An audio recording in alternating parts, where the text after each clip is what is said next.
Hello everyone, आपकी story कैसी लग रही है? लेकिन आप सभी से एक रिक्वेस्ट है कि ओपाक्षी मॉरल स्टोरी इस चैनल को सब्सक्राइब कर लीजिए प्लीज। शादी का दिन गोइंका बिला रंग बिरंगी लाइटों से बिल्कुल दुल्हन की तरह जगमगा रहा था।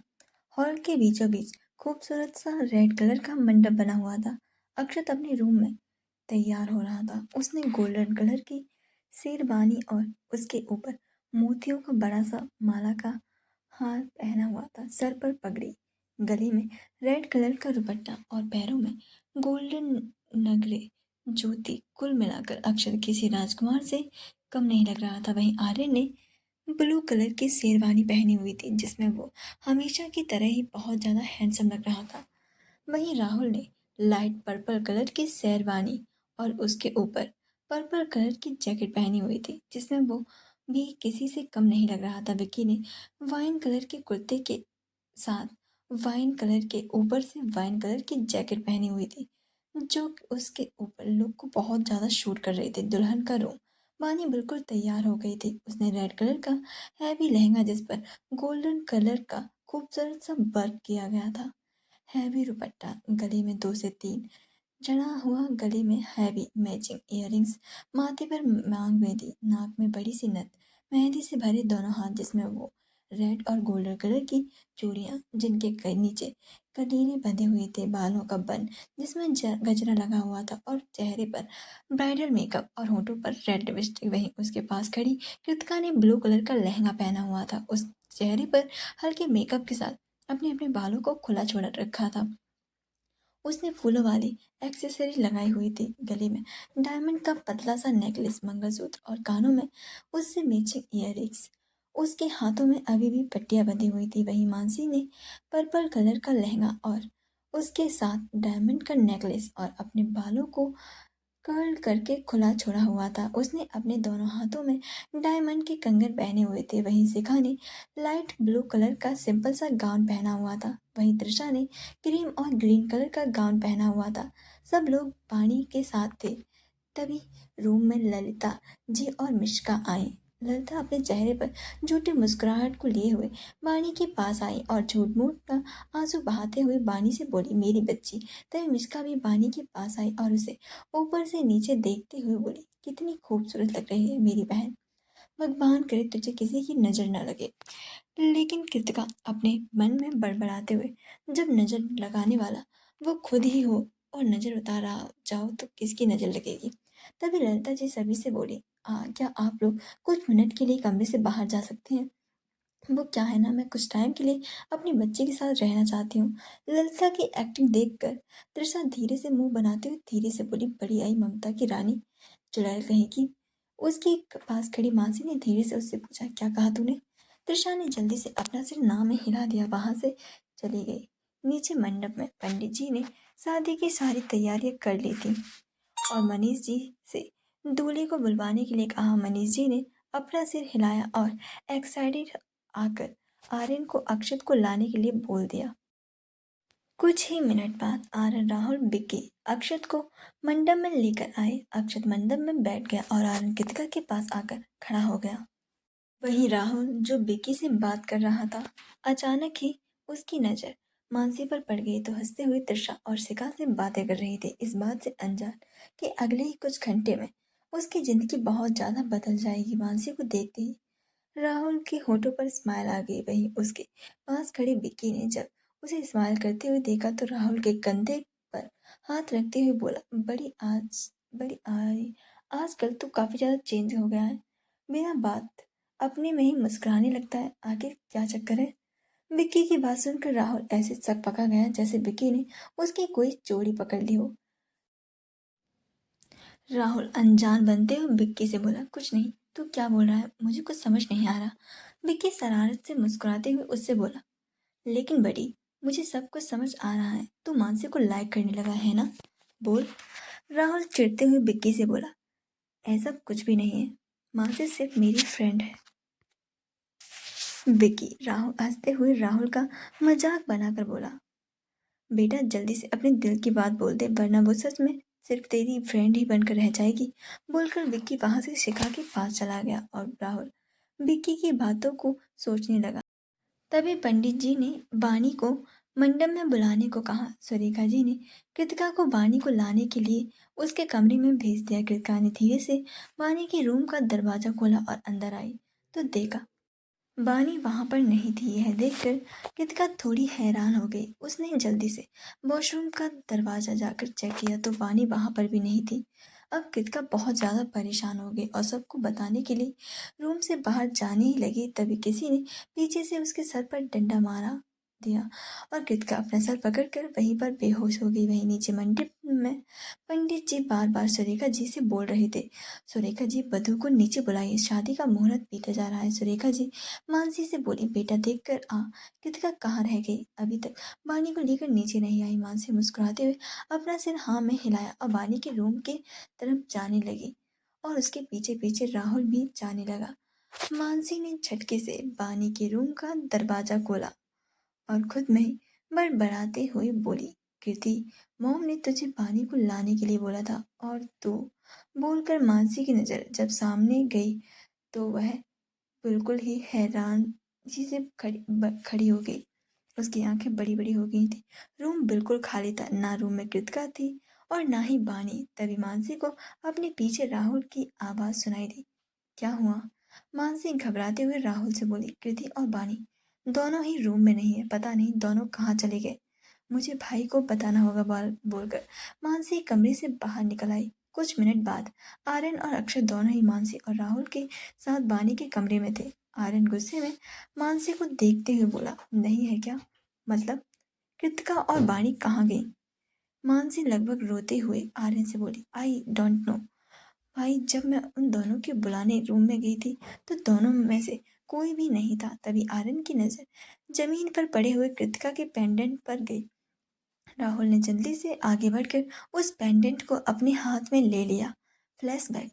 कृतिका मुस्कुराते हुए मिरर में खुद को देख रही थी।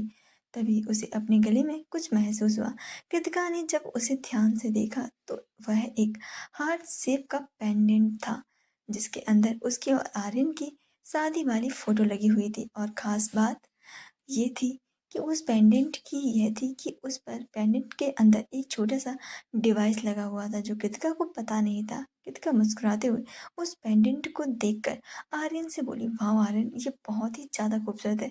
आर्यन कृतिका के कंधे पर अपने दोनों हाथ रखकर मिरर में उसे देखते हुए बोला, लेकिन मेरी वाइफ से ज्यादा खूबसूरत नहीं। आर्यन की बात सुनकर कृतिका के गाल शर्म से गुलाबी हो गए। तभी आर्यन कृतिका को अपनी तरफ पलटकर उसका चेहरा अपने हाथों में ले भरते हुए बोला, तुम इसे कभी भी अपनी गले से नहीं निकालोगी। कृतिका मुस्कुराते हुए आर्यन के सीने से लग गई और बोली, कभी नहीं आर्यन। फ्लैशबैक एंड आर्यन ने गुस्से से अपने हाथ की मुट्ठी बना ली। उसकी आंखें बिल्कुल गुस्से की वजह से लाल हो गई थी। एक पल को उसे इतनी गुस्से में देखकर मानसी भी डर से कांप गई। तभी आर्यन गुस्से से अक्षत से बोला, कृतिका बानी दोनों को किडनैप हुआ है, तुम दोनों नीचे जाओ, मैं उन दोनों को ढूंढता हूँ। आर्यन को देखते हुए बोला, नहीं भाई, मैं भी आपके साथ चलूंगा। बोलकर अक्षत ने मानसी की तरफ देखा और बोला, तुम नीचे जाकर सबको संभालो। बोलकर आर्यन अक्षत बिना एक सेकंड रुके वहां से निकल गए। मानसी ने राहुल की तरफ देखा और डरते हुए नीचे जाने लगी। मानसी राहुल नीचे आए तो देखा सभी लोग बहुत ही ज्यादा परेशान थे। त्रिशा जल्दी से मानसी के पास आई और उससे पूछा, मानसी क्या हुआ? पहले बानू और फिर जीजू, हो क्या रहा है? तू मुझे कुछ बताएगी?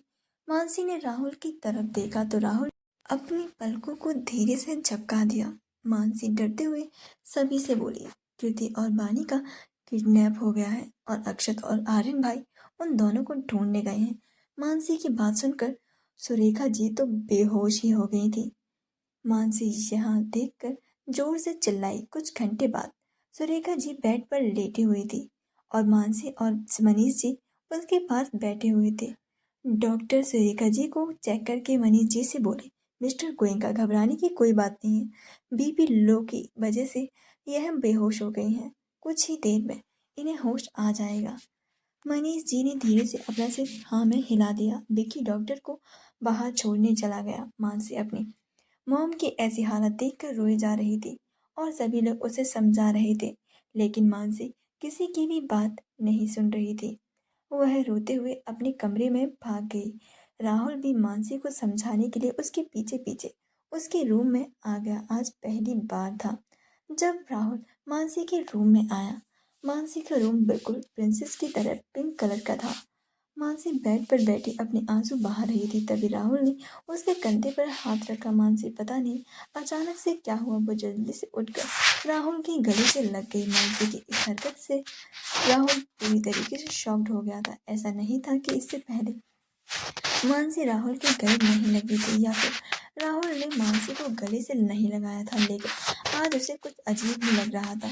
एक अजीब सी फीलिंग हो रही थी, और ये फीलिंग क्या थी ये तो कोई नहीं समझ सकता था, लेकिन मानसी के आंसू देखकर उसके दिल में एक चुभन सी हो रही थी। वो मानसी के आंसू देख नहीं पा रहा था। कुछ मिनट बाद जब मानसी अपने सेंस में वापस आई तो राहुल से अलग हो गई और उसका चेहरा देखते हुए उससे बोली, राहुल मुझसे मॉम की कंडीशन देखी नहीं जा रही है। राहुल धीरे से मानसी के कंधे पर हाथ रखकर उसे तसल्ली देते हुए बोला, डोंट वरी यार, आंटी बिल्कुल ठीक हो जाएंगी।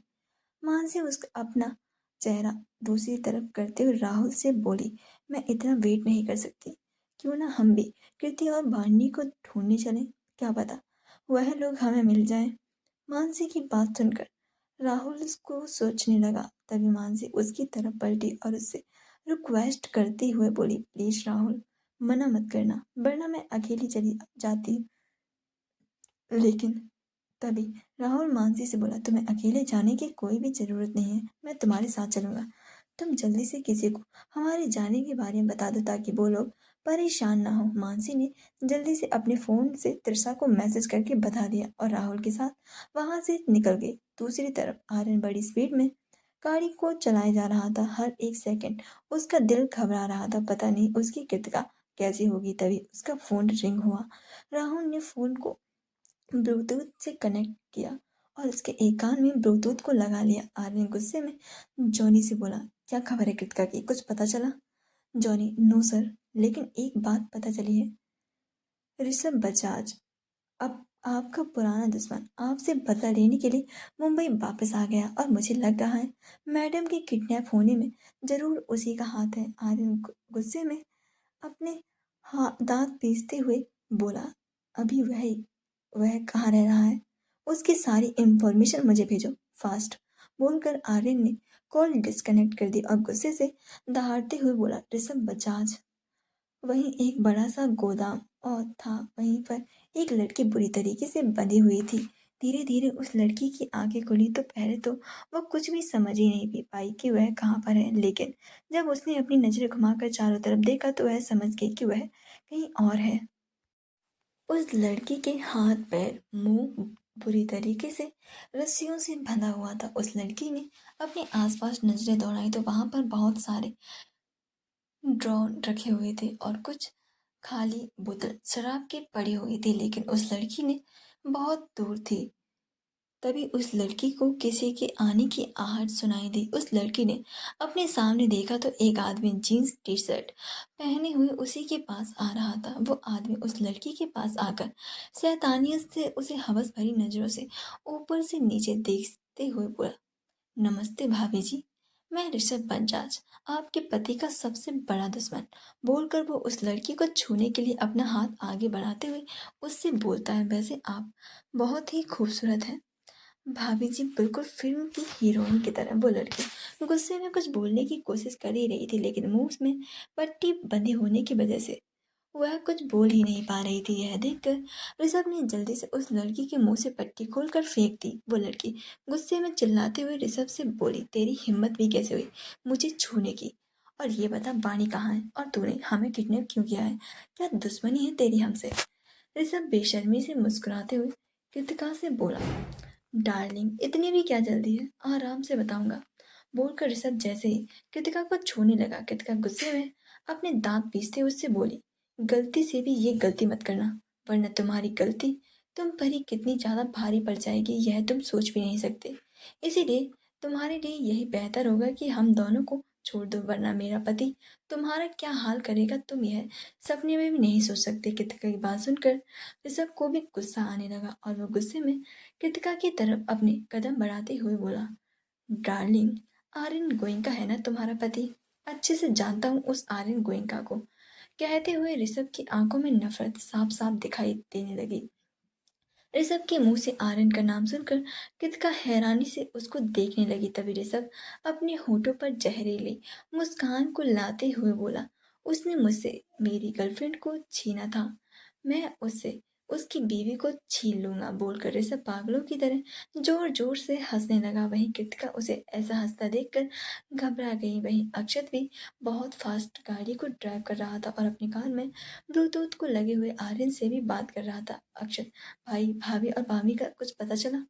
आर्यन, अभी तक तो नहीं, लेकिन बहुत जल्द ही पता चल जाएगा। और जिसने भी यह हरकत करने की कोशिश की है, इस बार जिंदा बचकर नहीं जाएगा।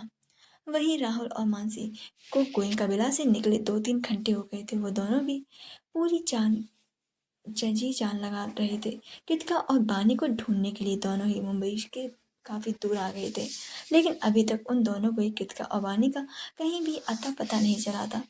गोयनका विला, सुरेखा जी अभी भी बेहोश थे। मनीष जी उनके पास बैठे थे। तभी सुरेखा जी को धीरे धीरे होश आने लगा और उन्होंने धीरे से अपनी आंखें खोली।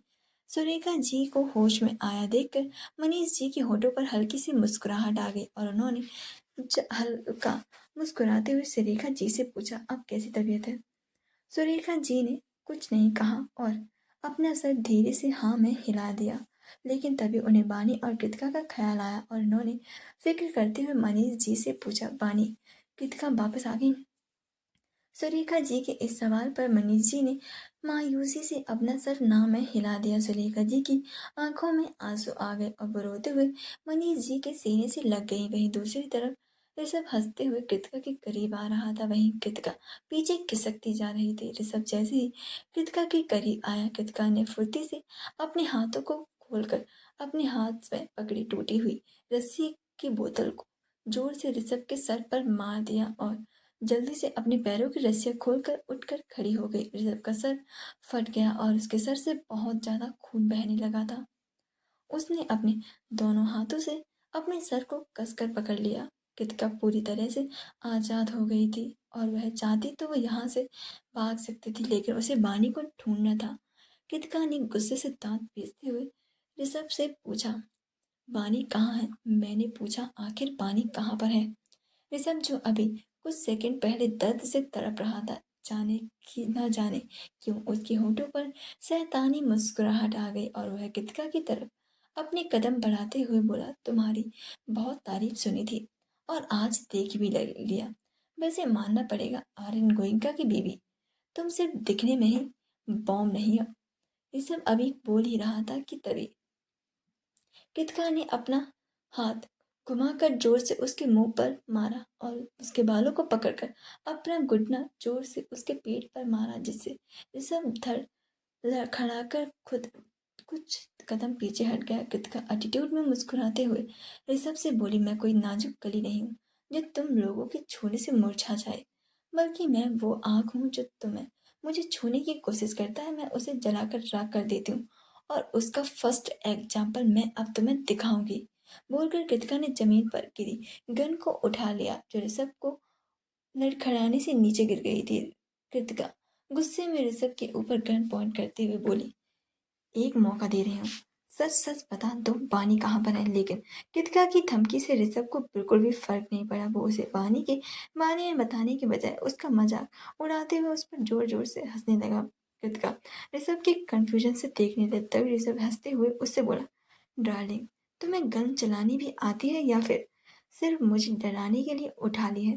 कहते हुए ऋषभ फिर से कृतिका के करीब आने लगा। कृतिका गुस्से में एक बार फिर से उसको वार्निंग देती हुई बोली, मैं बोल रही हूँ, मुझसे दूर रहो, मेरे पास आने की कोशिश भी मत करना। लेकिन ऋषभ उसकी धमकियों को हवा में उड़ाए जा रहा था और कृतिका के करीब अपने कदम बढ़ा रहा था। कृतिका गुस्से में ऋषभ को देखते हुए अपने कदम पीछे ले रही थी। वहीं ऋषभ बेशर्मी से मुस्कुराते हुए कृतिका के करीब आ रहा था और कृतिका गुस्से में बार बार उसे वार्निंग दिए जा रही थी। लेकिन ऋषभ को उसकी वार्निंग से कोई भी फर्क नहीं पड़ रहा था। तभी वहां पर अचानक से गोली चलने की आवाज आई और ऋषभ अपने कदम अपनी जगह पर ही जम गए। उसने अपना सिर उठाकर हैरानी से कृतिका की तरफ देखा। उसे बिल्कुल भी ऐसी उम्मीद नहीं थी।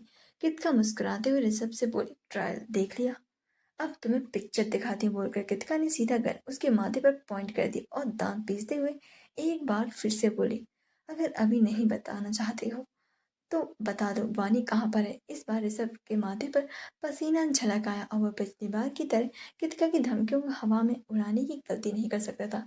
ऋषभ लड़खड़ाते हुए अपनी आवाज में बोला, वो ऊपर वाले रूम में है। कृतिका गुस्से में ऋषभ को घूरते हुए बोली, मुझे पानी के पास ले चल, और अगर जरा सी भी होशियारी दिखाने की तूने थोड़ी सी भी कोशिश की तो तेरा भेजा उड़ाने में मैं बिल, बिल्कुल भी देर नहीं करूंगी, और अब की बार गोली दिमाग पर नहीं बल्कि तेरे दिमाग पर मारूंगी, समझा? इसीलिए मुझसे होशियारी करने की कोशिश भी मत करना। ऋषभ ने अपना से हाँ मैं हिलाया। कृतिका ने जैसे ही आगे बढ़ने के लिए कदम बढ़ाया तभी ऋषभ ने उसके पैर पर अपना पैर फंसा दिया, जिससे कृतिका लड़खड़ा गई और उसके हाथ में बंदूक छूटकर जमीन पर गिर गई। और ऋषभ ने बड़ी फुर्ती से जमीन पर गिरी गन को उठा लिया और कृतिका के ऊपर पॉइंट करके उस पर गोली चला दी। कृतिका ने डर से अपनी दोनों आंखों को कसकर बंद कर लिया। तभी उसके कानों में ऋषभ के चिल्लाने की आवाज सुनाई दी। कृतिका ने फौरन अपनी आंखें खोल दी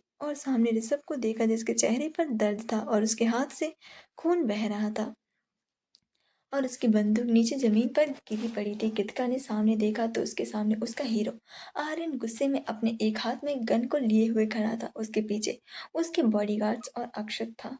आर्यन अपने सामने देखकर कृतिका के मुरझाए चेहरे पर हल्की सी मुस्कुराहट आ गई। तभी आर्यन अक्षत दोनों ऋषभ के पास आए। तभी कृतिका अक्षत से बोली, पानी ऊपर वाले रूम में है। अक्षत जल्दी से सीढ़ियों से ऊपर जाने लगा। ऋषभ जमीन से उठकर खड़ा हो पाता। आर्यन ने जिस पर हाथ पर ऋषभ के गोली मारी थी उस पर हाथ पर बेरहमी से अपने जूते को रखकर उसके हाथ को बुरी तरीके से मसलने लगा, जिससे ऋषभ दर्द से तड़प होता। वहीं कृतिका भी आर्यन को ऐसे देखकर हैरान हो गई। आज पहली बार उसने आर्यन का ऐसा रूप देखा था। आर्यन गुस्से में ऋषभ को अपनी लाल आंखों से घूरते हुए बोला, आर्यन गोइंका से लोग नजरें मिलाने से भी कांपते हैं और तूने उसकी ही बीवी को मारने की कोशिश की। तुझे तो वह मौत दूंगा कि तेरी आने वाली 7 पीढ़ी भी याद रखेगी, बोलकर आर्यन ने ऋषभ को कॉलर पकड़कर उसे जबरदस्ती खड़ा किया और उसकी गर्दन को पीछे पकड़कर उसका सर जोर से दीवार पर दे मारा। ऋषभ का सर फट गया और उसने दर्द से अपने सर को कसकर पकड़ लिया, लेकिन आर्यन के सर पर तो जैसे खून सवार हो गया था। तभी अक्षत वानी को नीचे लेकर आया। वानी बहुत ज्यादा डरी हुई थी और उसकी बॉडी अभी भी कांप रही थी। अक्षत बड़े प्यार से उसका हाथ पकड़े खड़ा था। तभी आर्यन अक्षत से वो अपनी तेज आवाज में बोला, कृतिका वानी को लेकर अभी के अभी यहाँ से जाओ। तभी कृतिका तपाक से आर्यन से बोली, और तुम हमारे साथ नहीं चलोगे? अगर तुम नहीं जाओगे ना तो मैं भी नहीं जाऊंगी। लेकिन इस वक्त आर्यन का मूड बहुत ही ज्यादा खराब था। वह गुस्से से चिल्लाकर कृतिका से बोला, एक बार में मेरी बात समझ नहीं आती क्या? मैंने कहा ना जाओ। आर्यन की तेज आवाज और उसके सख्त एक्सप्रेशन देखकर कृतिका की अब दोबारा हिम्मत ही नहीं हुई कि उसे मना करने की। वह चुपचाप अक्षत और बानी के साथ वहां से निकल गई। उन तीनों के वहां से जाते ही आर्यन अपने बॉडीगार्ड से चिल्लाकर बोला, इसके दोनों हाथ पैर काट दो और उसकी आंखें निकाल लो। इसने अपनी इन्हीं आंखों से मेरी बीवी को गंदी नजर से देखने की कोशिश की थी ना, इसे तो इसकी सजा मिलनी ही चाहिए, बोलकर आर्यन ने अपनी लाल आंखों से अपने बॉडीगार्ड को देखा। उसकी लाल आंखों को देखकर बॉडीगार्ड भी 1 मिनट के लिए डर से कांप गए और फिर उन्होंने अपने डर को काबू में करते हुए अपना सिर हाँ में हिला दिया। अगले ही पल उस जगह पर ऋषभ की दर्दनाक चीखें गूंजने लगी। साथ ही आर्यन की हंसी। आर्यन ने ऋषभ को देखा और अपनी आंखें बंद करके खून को देखते हुए बोला, जो भी मेरी बीवी को देखने या फिर उसे छूने की कोशिश करेगा उसका इससे भी ज्यादा बुरा हाल करूंगा, बोलकर आर्यन उस जगह से निकल गया और अपनी गाड़ी में बैठकर वहां से निकल गया। वहीं बहुत ज्यादा रात हो गई थी। अभी तक राहुल और मानसी को कृतिका और बानी का कुछ भी पता नहीं चला था, लेकिन बहुत ज्यादा रात हो जाने की वजह से अब राहुल और मानसी को लेकर ड्राइव नहीं कर सकता था। दोनों ही गाड़ी में चुपचाप खामोश बैठे हुए थे। तभी मानसी का फोन रिंग हुआ। मानसी ने जल्दी से कॉल पिक की तो दूसरी तरफ से अक्षत की आवाज आई, हेलो मानसी। कृतिका, भाभी और मासी वाणी मिल गई है, लेकिन रात बहुत ज़्यादा हो गई है, इसीलिए हम चारों लोग एक होटल में रुक रहे हैं। तुम और मॉम सभी लोगों को बता देना कि वो फिक्र ना करें। अक्षत की बात सुनकर मानसी के होठों पर मुस्कुराहट आ गई और वह फ़ोन काट कर राहुल से बोली, राहुल, कृति और बानी भाई को मिल गई हैं, लेकिन रात बहुत ज़्यादा हो गई, इसीलिए वो लोग सब लोग एक होटल में रुकेंगे। अब हमें भी गोइंका विला वापस जाना चाहिए। मानसी की बात सुनकर राहुल सामने देखकर ड्राइव करते हुए मानसी से बोला, यह तो बिल्कुल बहुत अच्छी बात है, लेकिन वापस जाते जाते सुबह हो जाएगी और रात को तुम्हारे साथ ड्राइव करना सेफ नहीं है, इसीलिए हम भी किसी होटल में ही देख कर रुक जाते हैं और सुबह होते ही हम लोग गोइंका विले के लिए निकल जाएंगे। मानसी को पहले तो यह थोड़ा अजीब लगा, लेकिन फिर जब उसने खिड़की से बाहर देखा तो हर तरफ अंधेरा ही अंधेरा था, सिर्फ गाड़ी की हेडलाइट की ही रोशनी थी। मानसी ने भी उसकी बात पर अपना सिर हाँ में हिला दिया। कुछ ही दूर बने होटल के बाहर राहुल ने गाड़ी रोकी और गाड़ी लॉक करके मानसी के साथ होटल के अंदर जाने लगा, लेकिन जब वह दोनों रिसेप्शन पर पहुंचे तो उन दोनों को ही एक झटका लगा। उस होटल में सिर्फ एक ही रूम उन दोनों के लिए अवेलेबल था और बाकी के सभी रूम पहले से ही बुक थे। राहुल और मानसी दोनों के लिए यह अनकंफर्टेबल था, इसीलिए राहुल ने उस रिसेप्शनिस्ट से पूछा, इसके अलावा यहाँ कोई और होटल नहीं है? रिसेप्शनिस्ट ने अपना सर ना में हिला दिया और बोली, सॉरी सर, बट यहाँ पर सिर्फ यही होटल है, दूर दूर तक इसके अलावा और कोई होटल नहीं मिलेगा। राहुल अकेला होता तो कैसे भी करके मैनेज कर लेता, लेकिन मानसी उसके साथ थी, जिस वजह से मजबूरी में उसने रूम को ले लिया और मानसी के साथ अपने रूम की तरफ जाने लगा। मानसी को ऐसे राहुल के साथ अकेले एक रूम में रहना बहुत ज़्यादा अनकंफर्टेबल फील हो रहा था, लेकिन साथ ही उसे राहुल पर पूरा भरोसा था कि वो कभी भी उसकी मजबूरी का फ़ायदा नहीं उठाएगा।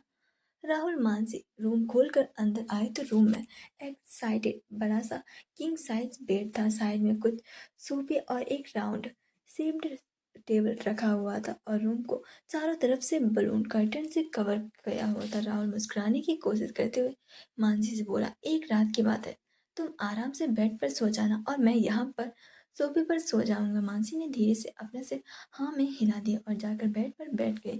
वहीं राहुल भी जाकर सोफे पर बैठ गया। दोनों ही बीच में अजीब सी खामोशी पसरी हुई थी और गुस्से में अपने बालों को नोचते हुए बोला, आखिर मुझसे इतनी बड़ी गलती कैसे हो सकती? How could I make such a big mistake? बोलकर राहुल ने फ्रस्ट्रेशन से अपने दोनों हाथों से अपने सर को पकड़ लिया। वहीं कृतिका ने सुबह फोन करके ही कुछ लोगों को गोइंका बिला के सामने भेजने के लिए कह दिया था, क्योंकि कल ही भले ही वानी और अक्षत की शादी नहीं हो पाई थी, लेकिन आज उन दोनों की शादी होने वाली थी, जिसका अभी तक दोनों को ही नहीं पता था। सुरेखा जी अपने बच्चे को सही सलामत देखकर बहुत ज़्यादा खुश थी। उन्होंने प्यार से दोनों के माथे को चूमा और उसकी फिक्र करते हुए उन दोनों से पूछा, कैसी है मेरी बच्ची? तुम ठीक हो ना? तुम्हें कहीं चोट तो नहीं लगी? सुरेखा जी की फिक्र पर कृतिका और वानी उन दोनों के होठों पर हल्की सी स्माइल आ गई और वह दोनों सुरेखा जी के गले लगकर बोली, माँ, हम लोग बिल्कुल ठीक हैं। बोलकर कृतिका बानी सुरेखा जी से अलग हुई। वहीं श्याम, ललिता और मिस्का बस दिखावे के लिए खुश होने का ड्रामा कर रही थी। सुरेखा जी के चारों लोगों को उनके कमरे में आराम करने के लिए भेज दिया। वहीं मानसी बिना किसी की नज़र में आए सीधे अपने कमरे में चले गई और कमरे को अंदर से लॉक करके पेट के बल बैठ गई और जोर जोर से रोने लगी। वहीं राहुल कुछ घंटे बाद अपने घर आ गया था। वो अब अपने घर आया तो देखा उसके घर का दरवाज़ा खुला हुआ था और अंदर उसकी पूरी फैमिली बैठी थी। अपनी फैमिली को देखकर राहुल हैरान हो गया। फिर उसने अपने चेहरे को सही किया और हॉल में आकर अपनी फैमिली से बोला, आप सब अचानक यहाँ? राहुल की बात सुनकर उसकी छोटी बहन सोफे से उठकर उसके पास आती हुई मुंह बनाते हुए उससे बोली, आप भैया आप हम लोगों से आने से खुश नहीं हैं। अगर ऐसा है तो हम अभी चले जाते हैं। यह सुनकर राहुल ने होठों पे मुस्कुराहट आ गई और वो धीरे से उसके सर पर प्यार से चपत लगाते हुए बोला, नौटंकी। राहुल की इस बात पर वह लड़की बड़े ही एटीट्यूड में मुस्कुराते हुए बोली, नौटंकी नहीं, नैना ओबरॉय। नैना की बात सुनकर राहुल मुस्कुरा दिया और उसके बाद उसने अपनी मम्मी पापा के पैर छुए और उनसे कुछ नहीं बातें करके कुछ काम का बहाना बनाकर अपने कमरे में चला गया। रूम में आकर राहुल ने रूम के दरवाजे को लॉक किया और अपनी शर्ट निकालकर वॉशरूम में शावर के नीचे खड़ा हो गया। शावर का पानी उसके चेहरे से होते हुए उसकी पूरी बॉडी पर गिर रहा था। राहुल ने गुस्से से अपनी आंखों को बंद कर लिया। फ्लैशबैक मानसी उसकी बात मान लेती है और बेड पर जाकर बैठ जाती है।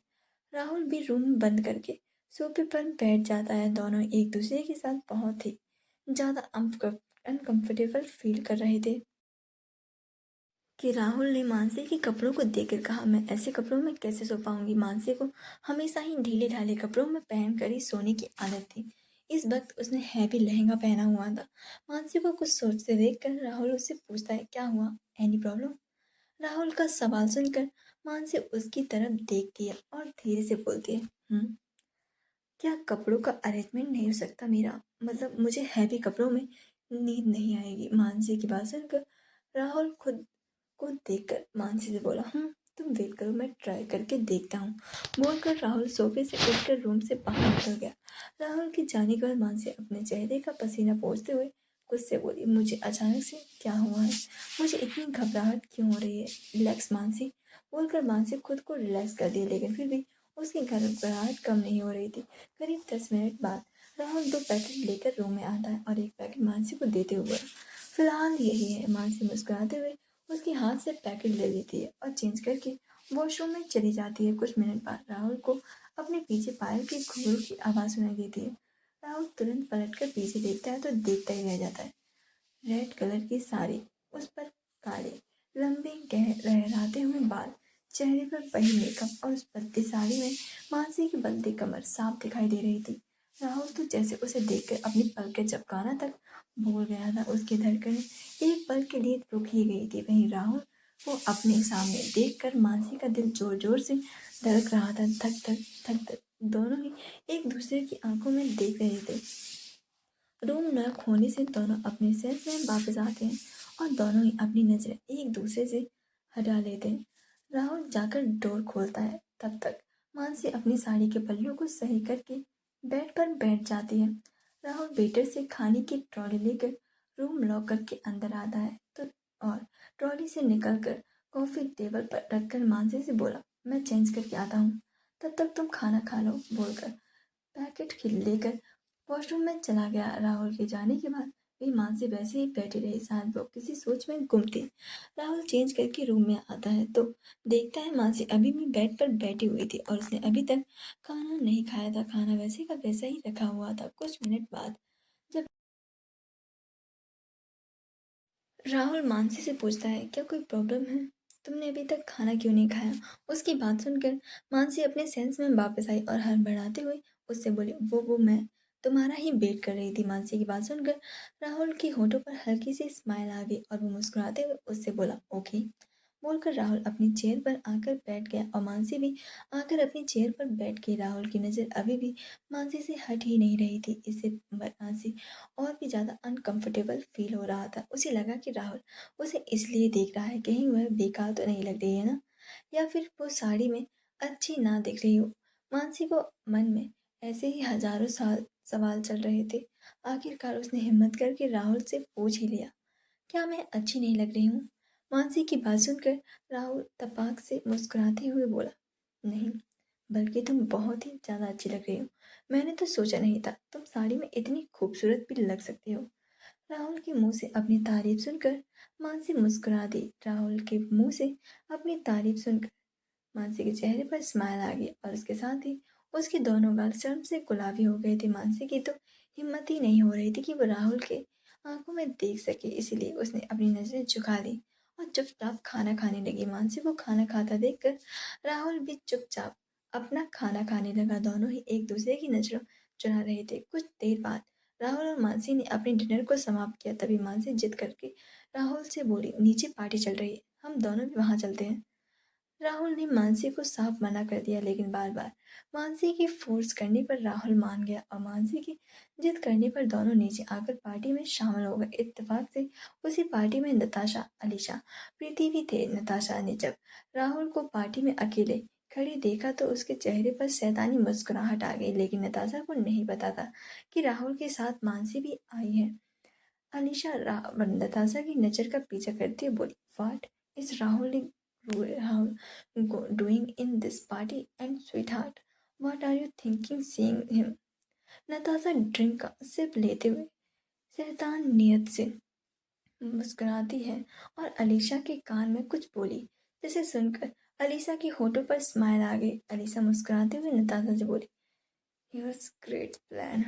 नताशा घमंड में मुस्कुराते हुए बोली, "Why is it not good after all what I have made?" और उसके बाद दोनों अपने प्लान में प्रीति को भी शामिल कर लेते हैं और दोनों नोटों की गड्डी लेकर तीनों वेटर के पास जाकर उसके कान में कुछ कहती है। पहले तो वेटर उन तीनों को साफ मना कर देता है, तो नताशा अपने पर्स से 2000 के नोटों की गड्डी वेटर के साथ हाथ में थमा देती है।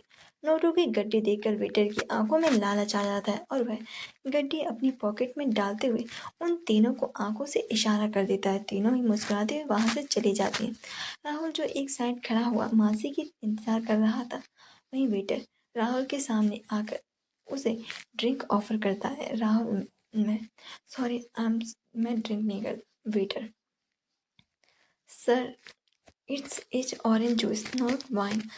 राहुल जूस का गिलास लेकर उसे पीने लगा। वेटर उसे जूस पीता देखकर वहां से चला गया। तीनों ने चुपचाप राहुल को ड्रिंक पीते हुए देख रही थी। नताशा प्रीति अलीशा से बोली, "तुम दोनों यहीं रुको, मैं अभी आती हूँ।" बोलकर वॉशरूम की तरफ चली गई। प्रीति अलीशा से बोली, "नताशा कितनी मतलबी है, हम दोनों को यहाँ फंसा कर खुद पार्टी एंजॉय करने चलेगी।"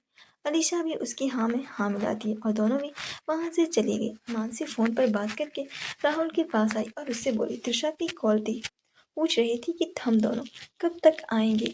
मैंने उसे बता दिया है।" मानसी की बात सुनकर राहुल धीरे से बोला, "ग्रेट।" अब उसे अजीब लगने लगा था और बहुत ज़्यादा गर्मी भी लगने लगी थी, और ये बात मानसी ने नोटिस कर ली थी। उसके हाथ कंधे पर हाथ रखते हुए, "राहुल, तुम ठीक हो?" राहुल ने जूस का पूरा ग्लास खत्म कर दिया था और अब ड्रेस का असर शुरू हो गया था। राहुल मानसी से बोला, "मुझे कुछ ठीक नहीं लग रहा है, हम अपने रूम में चलते हैं।" मानसी को भी राहुल की हालत देखकर लग रहा था कि उसकी तबीयत ठीक नहीं है, इसलिए वो हाँ करके राहुल के साथ वहां से जाने लगती है। नताशा आकर प्रीति और रीता दोनों डांस करने रही थी। उसने गुस्से से पूछती है, "what are you to doing here and where is Rahul?" दोनों ही घबराकर एक दूसरे के चेहरे देखती हैं, फिर झूठ बोलते हुए प्रीति नताशा से बोली, "राहुल वो तो वॉशरूम गया था, अब तक हम दोनों तो उसके पीछे जा नहीं सकते ना, इसीलिए यहाँ आ गए।" नताशा गुस्से में उन दोनों को घूरते हुए बोली, "ठीक है, चलो मेरे साथ", और दोनों को अपने साथ ले जाने लगी। दोनों ना चाहकर भी उसे मना नहीं कर सकती थी, क्योंकि दोनों नताशा के ही पैसों पर ऐश करती थी और नताशा की वजह से ही वह दोनों आज इस पार्टी में आई थी। लेकिन वो दोनों ये ही नहीं जानती थी कि जिस पैसे पर वह सभी ऐश कर रही हैं वो नताशा का नहीं बल्कि किसी और का था, क्योंकि नताशा का तो पहले ही आर्यन ने पूरी तरीके से बर्बाद कर दिया था। राहुल मानसी अपने रूम में आ गए। मानसी ने रूम में अंदर लॉक कर लिया। राहुल की बॉडी बहुत ज़्यादा गर्म थी और उसकी हालत बहुत ज़्यादा ख़राब हो रही थी। उसने जल्दी से अपने शूज निकाल कर फेंक दिए और अपनी शर्ट के बटन खोलने लगा। मानसी यह देखकर थोड़ा डर गई, लेकिन फिर हिम्मत करके राहुल से बोली, "क्या हुआ तुम्हें? तुम ठीक तो हो ना?" राहुल जो अपनी शर्ट के बटन खोल रहा था, अचानक से मानसी की बात सुनकर उसके हाथ रुक गए और वो अचानक से मानसी की दोनों बाजुओं को पकड़कर दीवार से सटाकर उसके होठों पर होठ रखकर उसे किस करने लगा। मानसी राहुल की इस हरकत से अचानक से बुरी तरीके से हैरान रह गई थी, लेकिन थोड़ी देर बाद जब तक वह होश में आती तब तक राहुल को दूर करने की कोशिश करने लगी, लेकिन राहुल की ताकत के आगे उसकी ताकत कुछ भी नहीं थी और ना किसी काम की थी। राहुल बहुत ही ज़्यादा वाइल्ड बिहेव करने लगा। वह मानसी के होठों को किस करते हुए वाइट कर रहा था। मानसी डर रही थी और वह राहुल को दूर करते हुए बोली, "राहुल, क्या कर रहे हो? प्लीज़ छोड़ो।" यह सब बोलते हुए मानसी की आंखों से आंसू बहने लगे। मानसी के लिए ऐसा करने से राहुल और भी ज़्यादा वाइल्ड हो गया और अब वह जबरदस्ती पर उतर आया। राहुल ने मानसी को उठाकर बेड पर फेंक दिया और अपनी शर्ट को उतारने लगा। मानसी को राहुल से डर लगने लगा और वह डरते हुए राहुल से बोली, "प्लीज़ राहुल, क्या कर रहे हो तुम? क्या हुआ है तुम्हें?" बोलते हुए मानसी की आंखों से आंसू झरझर करके बहने लगे थे, लेकिन राहुल तो अपने होश में ही नहीं था। ड्रग्स तेजी से अपना काम कर रही थी। राहुल मानसी के ऊपर झुककर उसके होठों पर किस करने लगा। मानसी बार बार उसे मना कर रही थी, लेकिन राहुल को तो जैसे उसकी बात सुनाई ही नहीं दे रही थी। राहुल मानसी के साथ अब पूरी तरीके से जबरदस्ती पर उतर आया था। कुछ ही देर बाद मानसी की चीखें पूरे रूम में गूंजने लगी। दूसरी तरफ नताशा, आलिशा, प्रीति राहुल को पागलों की तरह ढूंढ रही थी। डैम इट, राहुल कहाँ गया? कहीं वो दूसरे रूम में? नताशा खुद में ही बड़बड़ाई जा रही थी, और वहीं अब तो अलीशा और प्रीति को भी डर लगने लगा। अगर आज नताशा को पता चल गया कि उन दोनों की वजह से गड़बड़ हो गई है, तो नताशा उन दोनों को जिंदा नहीं छोड़ने वाली। यही सोचकर दोनों डर से कांप रही थी। अगली सुबह राहुल धीरे धीरे अपनी आंखें खोलता है और अपने सर को कसकर पकड़ लेता है। Oh God, why is my head hurting so much? Rahul sir पकड़े हुए खुद से ही बोल रहा था। तभी उसके कानों में मानसी की सिसकियों की आवाज पड़ती है। राहुल ने चौंक कर पीछे मुड़कर देखा तो व्हाइट कलर का ब्लैंकेट अपनी बॉडी से लपेटे हुए मानसी रोए जा रही थी। उसकी आंखों का काजल पूरी तरीके से फैल चुका था और उसकी आंखें भी रोने की वजह से काफी ज्यादा मोटी मोटी सी हो गई थी। वह उसकी आंखें सूजी हुई थी। उसकी पूरी बॉडी पर लाल और नीले कलर के निशान थे। मानसी अपना चेहरा दोनों हाथों में छुपाए रो रही थी। राहुल मानसी को देखते हुए मन बोलता है, ओह गॉड, ये मैंने क्या कर दिया? राहुल की आंखों में नींद पूरी तरह से उड़ गई और राहुल जल्दी से उठकर बैठ गया और मानसी को चुप कराते हुए बोला, देखो मानसी, प्लीज चुप हो जाओ। मैंने सीरियसली जानबूझकर कुछ भी नहीं किया। उसके दोनों हाथों को पकड़कर अपने चेहरे से हटा उसके चेहरे को हटाकर देखा तो वो और भी ज्यादा शॉक्ड रह गया।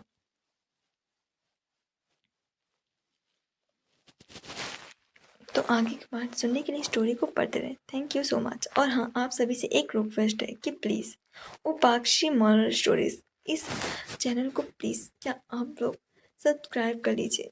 प्लीज़ प्लीज़ प्लीज़, मेरी एक रिक्वेस्ट